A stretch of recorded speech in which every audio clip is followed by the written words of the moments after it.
Aviation was always in my life, in my heart. I always loved seeing airplanes, going to airports. When I was little, I used to make airplanes from paper and draw airplanes, but I thought it was like an impossible dream.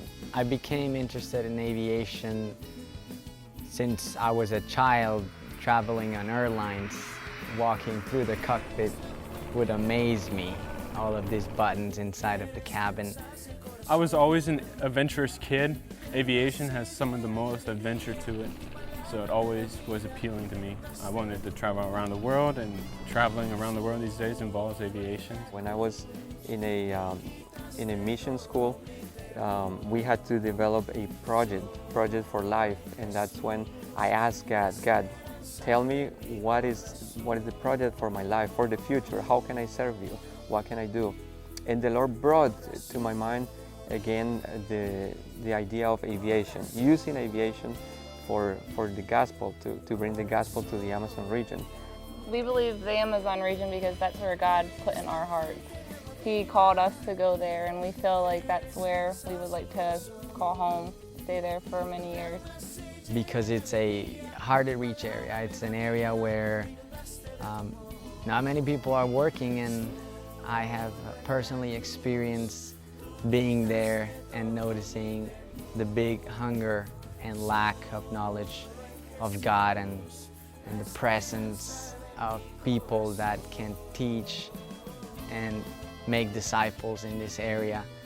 Aviation in the Amazon is very important because the distances are really long.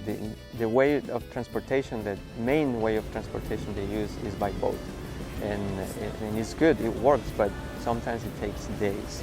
So the importance of aviation is good not just for the gospel, mainly for the gospel, but we can use that as a tool to share the gospel using medical skills to go and rescue people if they have any sickness.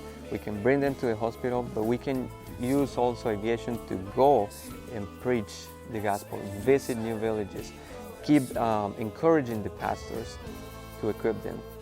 What's different about ITEC is their way of doing ministry, their simplicity, and just straightforward way of thinking and grasping the word and applying it overseas with the Great Commission.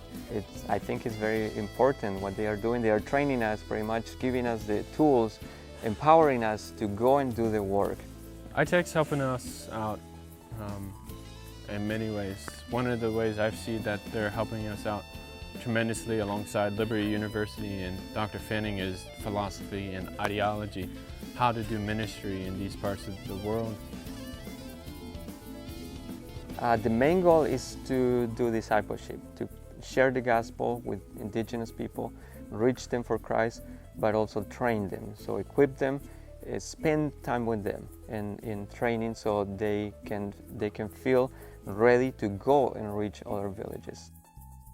And just have one more area of the world reached, and have an area where we can say there's people living out their lives in obedience to the Word and in worship to Jesus.